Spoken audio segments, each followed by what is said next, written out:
Want to stop juggling spreadsheets, calendars, and a dozen apps just to run your rentals? Lodgify makes it easy. It's an all-in-one toolkit for hosts. Build a direct booking website, automate guest messaging, and keep all your channels in sync. Running your rental business your way has never been simpler. And for Good Morning Hospitality listeners, you can get 20% off any yearly plan with code GMH20. Just check the link in the show notes to get started today. Welcome to Good Morning Hospitality, your one-stop shop for the latest news, noteworthy trends, and thought-provoking discussions across the industry. From hotels to short-term rentals to all things travel and hospitality, you'll find each episode equips you with the information that you need to start your week. Join us on Good Morning Hospitality every Wednesday, wherever you get your podcasts.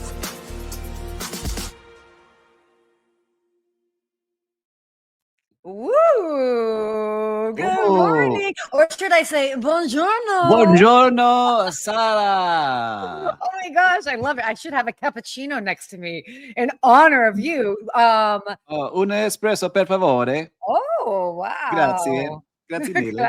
Grazie. Oh my gosh. Okay. Well, first of all, welcome back. Thank you. Just got back. Yes, last night from Florence, Italy. What an amazing quick trip, guys. I went. Sarah said inspired me. I did a quick one.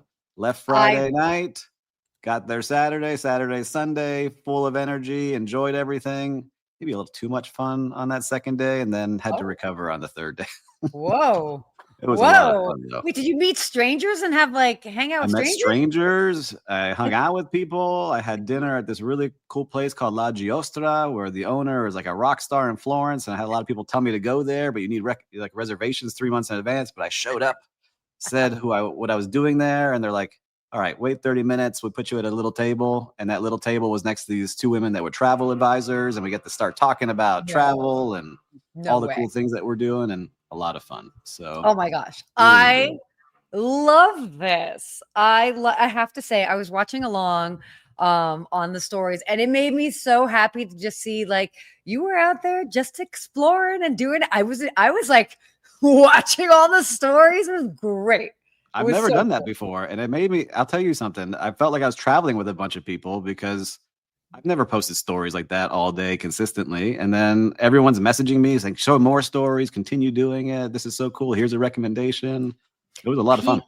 People love to watch stories in real time of one traveling. And as you said, people like, oh my gosh, you should go here. You should go here. It happens all the time. And that's one of the things, I mean, I've obviously been doing that for a very long time, but when I travel, I mean, yes, okay, engagement goes up, but again, as you mentioned, next thing you know, oh my gosh, I have a friend that's there, and the next thing you know, offline, people are connecting, and it's great. It's fun too, and you do feel like you're traveling with people because you've got people. I was actually traveling with people, not by myself. Because the day I didn't do it, I was like, oh, I don't have my whole crew with me now, but I needed a day just to explore and really watch and see and journal and think and be inspired by the amazing art. And it was just really, really cool. And I want to give a shout out to the Teenage Mutant Ninja Turtles. Okay. Oh, okay. Because as kids, I don't know if you watched that show, but we learned who Leonardo, Raphael, Donatello, Michelangelo, all are artists that you see all around Florence. And so as I was walking around, I was like, oh, I know Donatello's statue and Leonardo da Vinci's art. And I saw Michelangelo in his tomb and saw the statue of David. I was like, thank you, Teenage Mutant Ninja Turtles, for all that inspiration and teaching me the artists we didn't even know we were watching. I can't believe that is what you were thinking. Who was your favorite Teenage Mutant Ninja Turtle? Oh, now I'm going to say Michelangelo, of course, right? But they were eating pizza, right?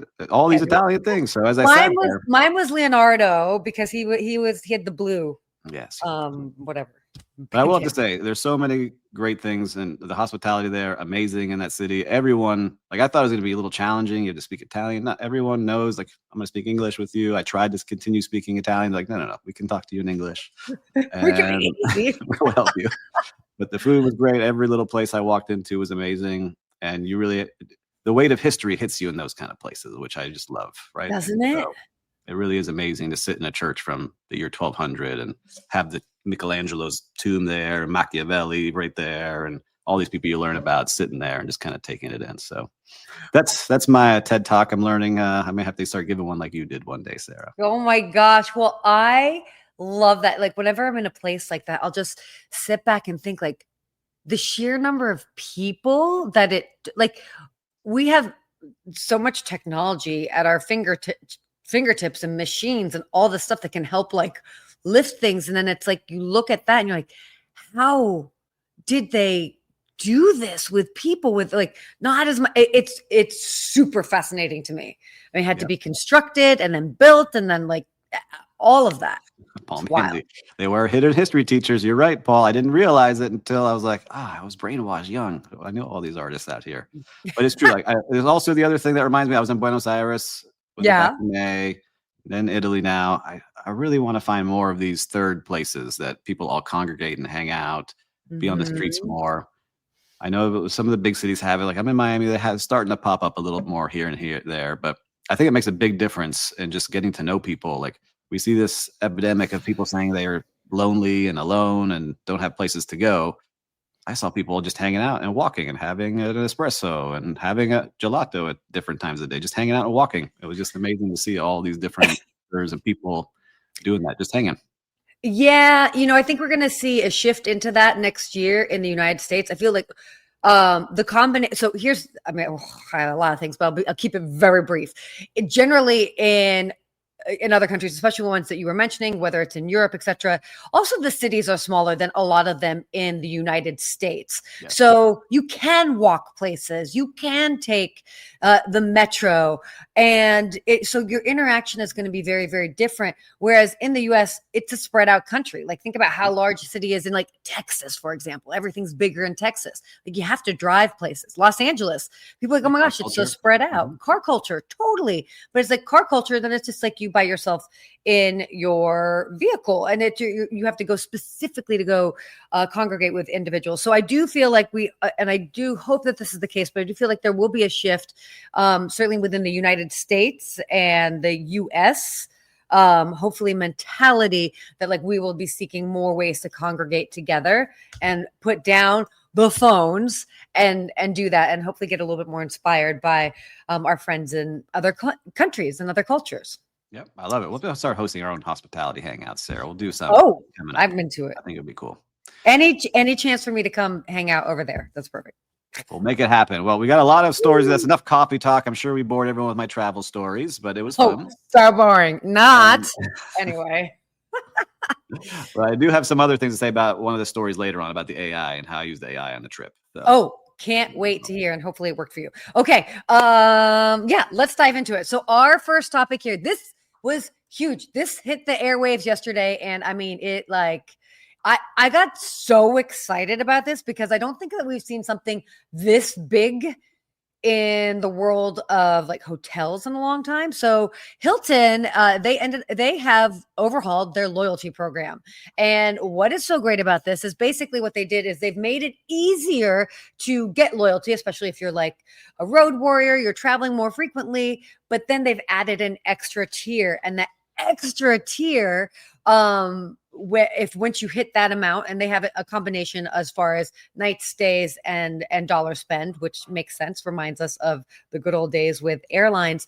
But then once you hit that tier, whenever you book your hotel, your upgrade they immediately give you your upgrade. And I think that's like, we've never seen that in hotels before. Like it's, based on availability upon check-in, Yeah. So I like that was like a giant mic drop. It was like, okay, Hilton's upgrading. Everybody come on board. So yeah, I think it's amazing, right? Because that was one of the things that we heard so much from other loyalty programs. Like, what's really loyalty? If I can't get that room upgrade, it's unavailability.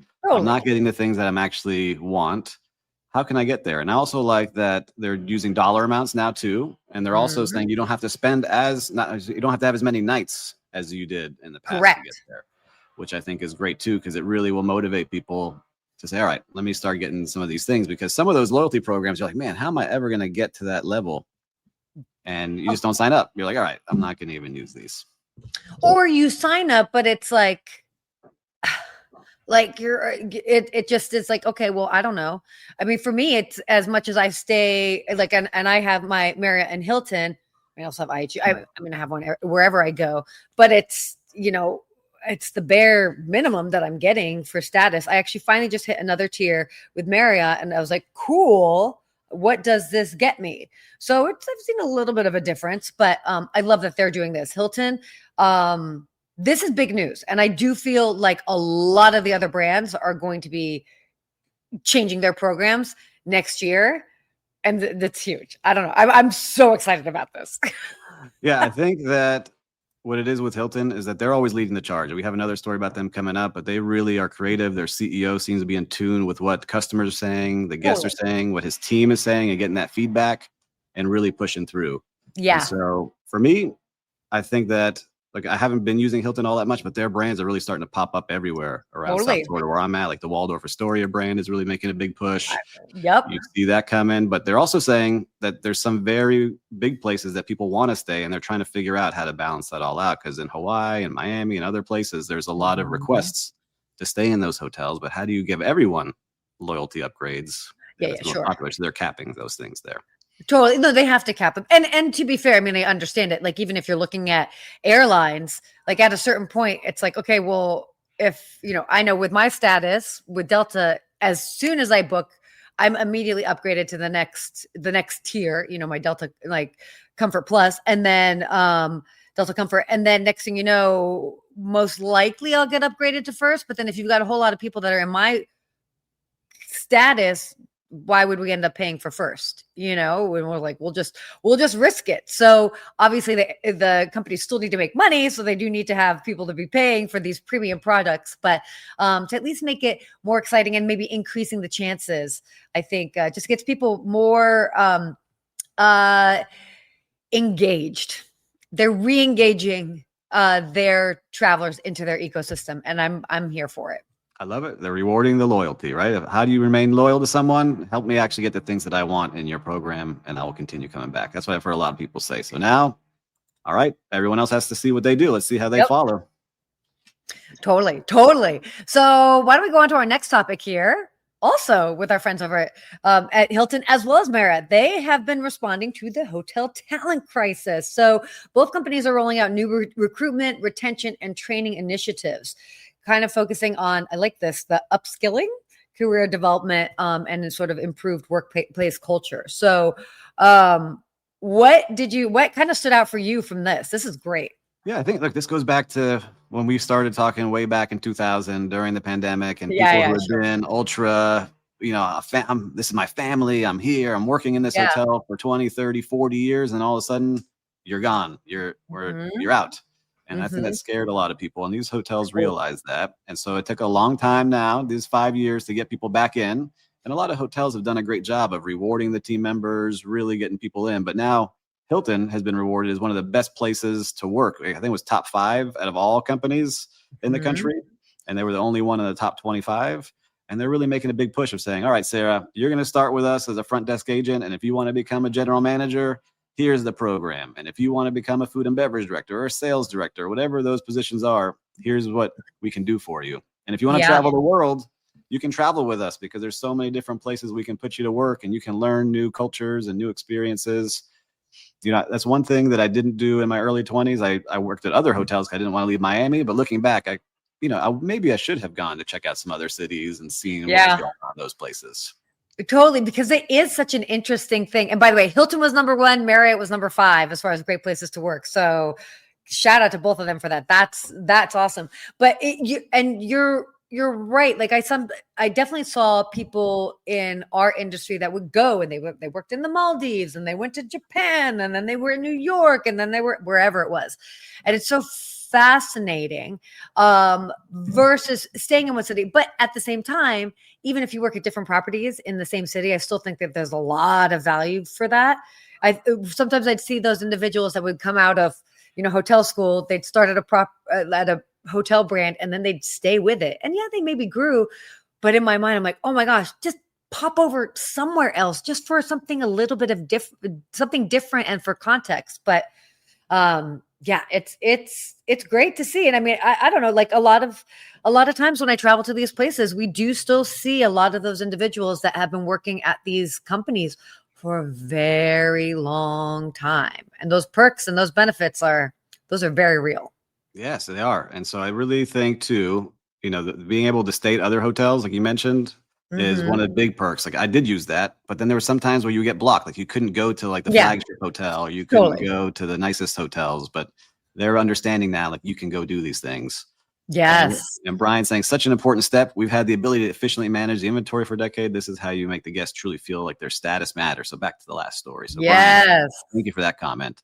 And And by the way, shout out we're to getting some, Brian. yeah. Thanks for him to joining. So I just have to say thank you, Brian, for joining And I these want to put guys. up this so we can squash it. We have people hating on YouTube. Will bring this up so we can like Whoa, publicly whoa. shame people. Dewilder says, dude, he's talking to me. It looks like I have I don't even know, some kind of huffing, what do you say? A rampant huffing habit, right? So you have people who hate on here during live shows. And I just want to say, everyone, don't be afraid to put out content. Even if you have haters out there, make sure that you still put out the stuff because it makes you feel good and you're helping others. So thank you for all of our fans out there. But it is amazing to see how people take the time out of their day to send a hateful comment. Don't worry, Steve. I blocked them. So no more. It's all right. I just like seeing these comments that come up because we don't share all the live comments, but it's just, No, we don't.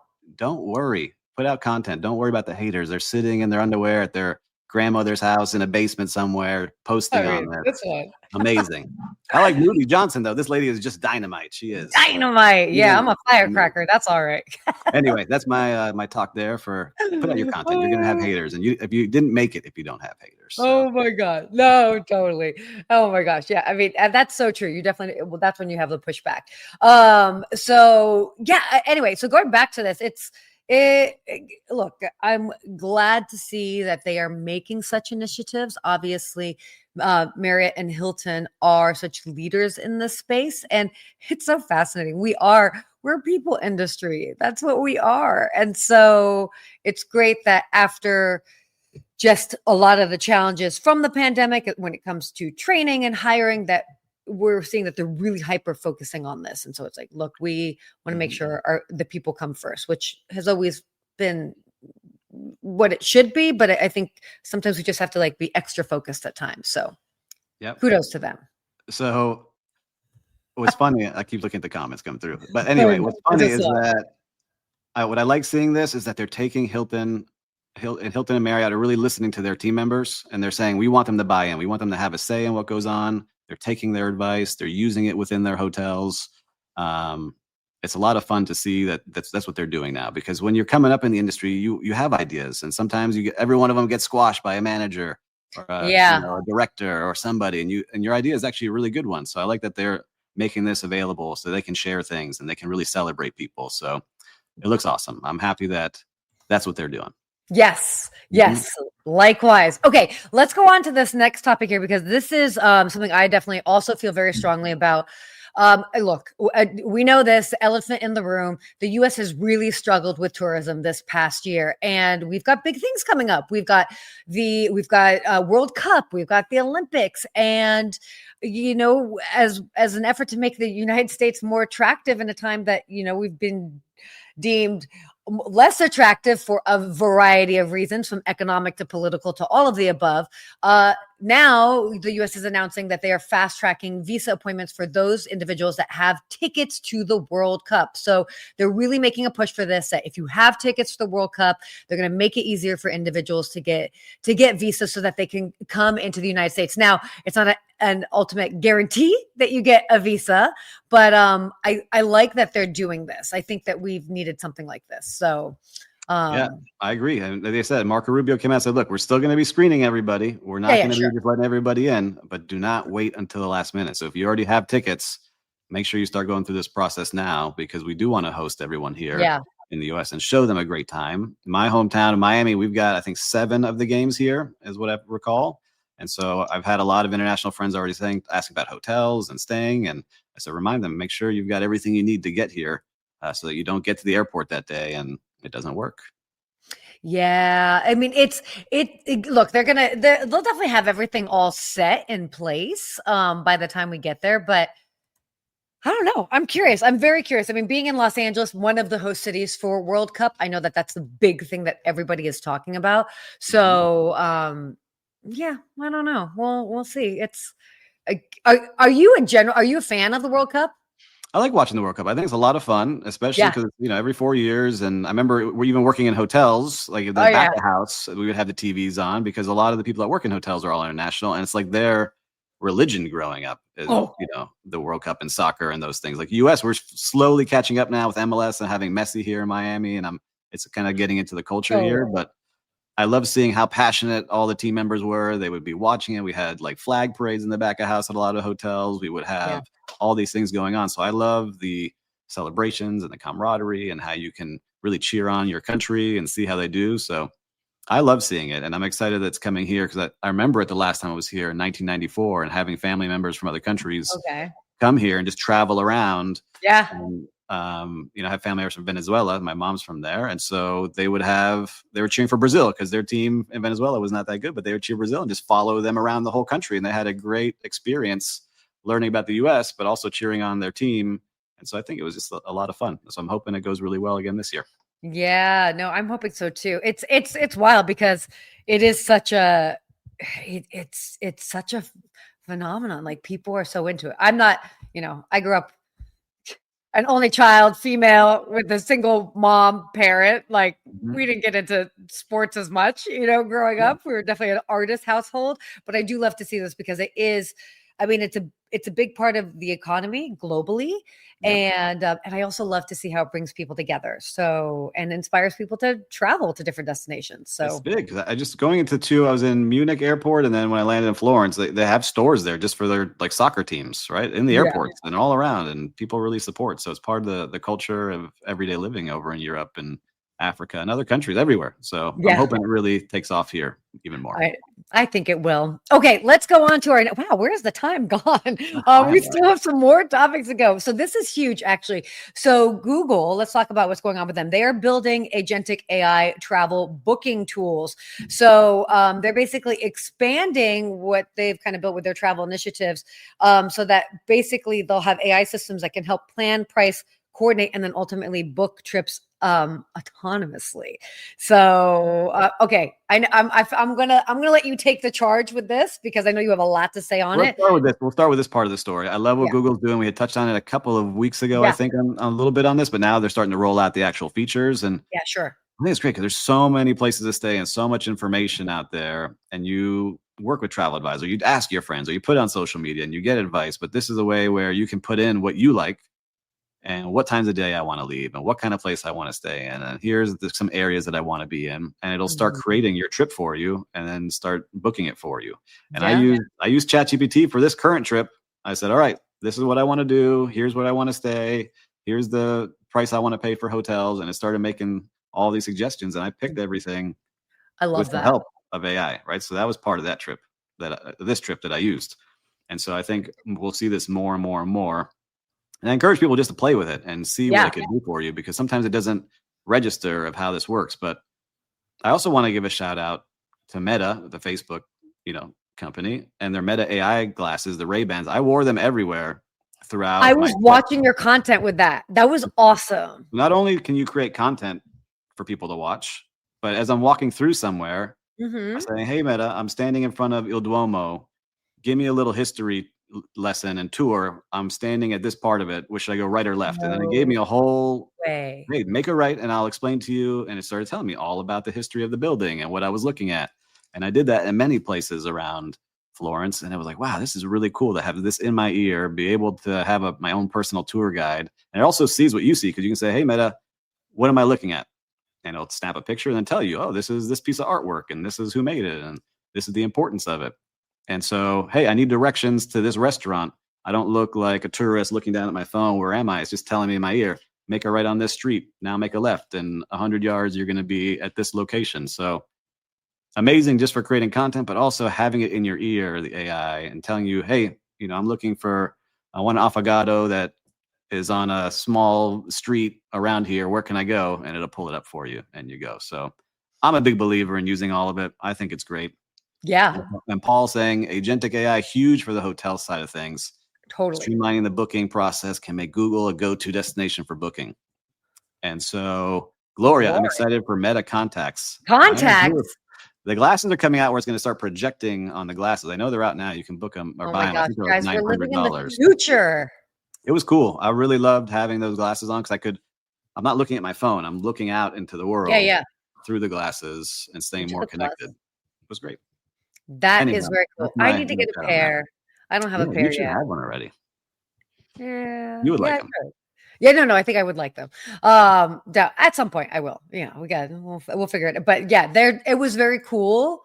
I have to say because I was watching along on your content and I was like, "How do you film that?" And they're like, "Oh, it's glasses." So Yeah. okay, My wine fine. window video. I love that one. That was Yeah, my favorite. that was great. They were so Mhm. cool. So cool. So I'm sure we'll definitely be seeing more of that. That was great. Okay. Well, should we kind of talk about some outrageous travel stories? I think so because one of them made me laugh out loud about Okay. Why don't you take the charge on this one? which headline are we getting? Which headline are we putting up, Will? If we don't The have it. one that made you laugh more. All I right. know. I'm just going to read the headline. Let me open up the story itself Yeah, because this was yeah. crazy. I know where you're going. And here's the headline, everybody. A pig in Australia steals 18 beers from campers, gets drunk, and fights cow. That's the headline of the story of a feral pig that broke into a campground in Western Australia, Yep. guzzled down 18 beers, and then decided to start a fight with a local cow, resulting in the cow chasing the pig around a car and around all the campers. So for me, that's a great travel story. It sounds like it could have been one of my friends from college, this pig, but I was just about to say this sounds very wait, was it definitely was it a pig or was it I a don't dude? know, but it was pretty hilarious. But the pig was later reported sleeping his hangover off in shame under a tree. Oh my god, in shame. That's what it says in the story, which I love. In shame. By the way, this was not the only pig story. This was another one, and I think it's a nice reminder of how things have shifted online. Actually, I was on a flight last week and there was a cat on the flight just meowing the whole time. But this other one was an unruly pig flies first class, a 300-pound pig ended up traveling on a flight from Philadelphia to Seattle, which, by the way, is not a short flight. Supposedly as a therapeutic companion pet, but you can obviously imagine that the pig caused a lot of disturbance because it ended up running loose and squealing loudly. And then, Trying to get into the cockpit. of course, it tried to get into the cockpit. This is crazy. I Oh love my it. gosh. I love these outrageous stories. And so, listeners and viewers, if you have any outrageous stories that you've seen or heard, send it to us here on LinkedIn or on YouTube or wherever you're watching this. We'd love to start adding this to our weekly show. We think it's fun and it's a good way to end and have a good laugh. Totally. We should play a new game.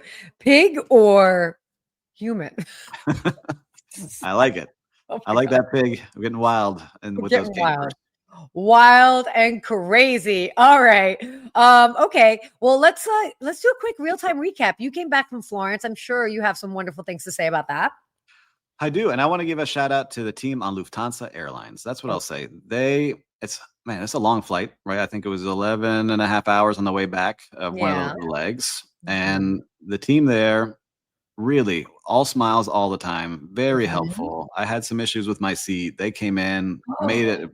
I have to tell you offline too. I got to get your opinion on this, but it wasn't their fault. And they were so embarrassed and they're like, oh my God, let me work on this for you. Let me get you this. But just their service on the plane, their smiles the entire time. I saw them deal with so many different types of guests and customers. And it makes you feel good when you're on a little tube flying through the air for hours and hours and hours, how nicely they did all the way through. So shout out to Lufthansa Airlines. That's great. They are definitely a great airline. And I love, you're like, it was 11 and a half hours, which by the way is absolutely long. But for me, I'm like, once you start getting to 14 is when I'm like, is that like, well, my total was 14 and I was like, right. No. The one stretch from Miami to Munich was that long. Oh, that was 14? Oh my God. No, it was 11. And then I had to get to Florence with the wait time. It was a lot.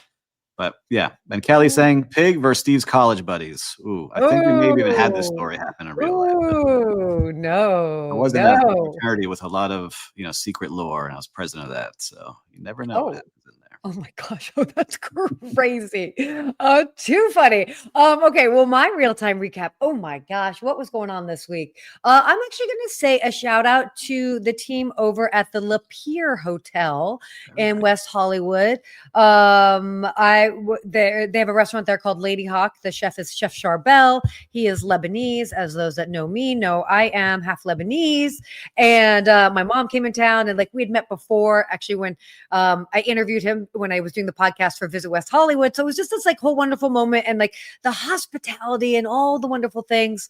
It was just, it's probably one of my favorite low-key hotels to go to in the city, which is saying a lot because there's obviously a lot of options. But again, they get it. Like they get it. They totally own their brand. It's funky. It's cool. But they are consistent with their service. By the way, all the way from valet to bussers cleaning the tables. So everybody was exceptional all the way around. So shout out to the team over at the Lapeer Hotel in West Hollywood. Good job with the hospitality out there, everybody, all over the world. Let's see. So we got our quote of the week. Yeah. You want to do that? Let's do it. So let's see. We got a funny one here today. So it says, if hospitality teaches us anything, it's that nothing is certain except check-in, check-out, and someone stealing the bathrobes.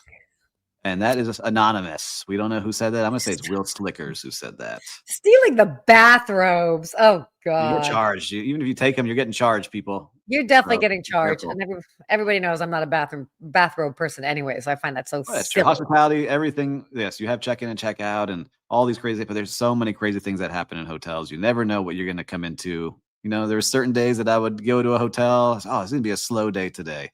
And that would not be the case. Yeah, right. Oh my gosh. No, it would just be, it's like, oh man, I did not wake up and choose crazy today. Crazy. A lot of people do. That's true. And they need to stay home. No, I'm kidding. We love everybody when they play within the lines. Anyway. Well, we had a great show today. I appreciate everyone joining in the comments, even to all these wild ones that you guys are not seeing. Some wild ones. I think that's from doing the vertical video, guys. I think the vertical video came through. So let's see. I'm gonna just give them shout outs because if they're watching, hey, Moody Johnson, and thank you for all the comments, and Austin Gentile, and all these other people that love to throw out these crazy statements on here. Thanks for joining. It helps us for sure on the algorithm. I appreciate you. Yeah, totally. Bring it. Bring your friends next time. Yeah. But until next week, hey, stay hospitable. Everybody. We're getting so good. We are. Bye.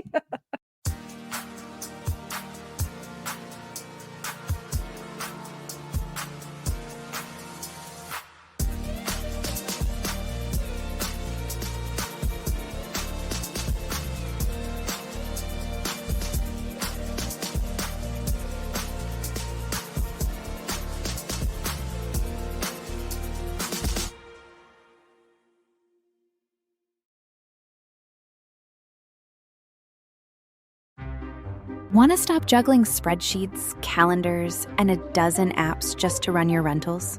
Lodgify makes it easy. It's an all-in-one toolkit for hosts. Build a direct booking website, automate guest messaging, and keep all your channels in sync. Running your rental business your way has never been simpler. And for Good Morning Hospitality listeners, you can get 20% off any yearly plan with code GMH20. Just check the link in the show notes to get started today.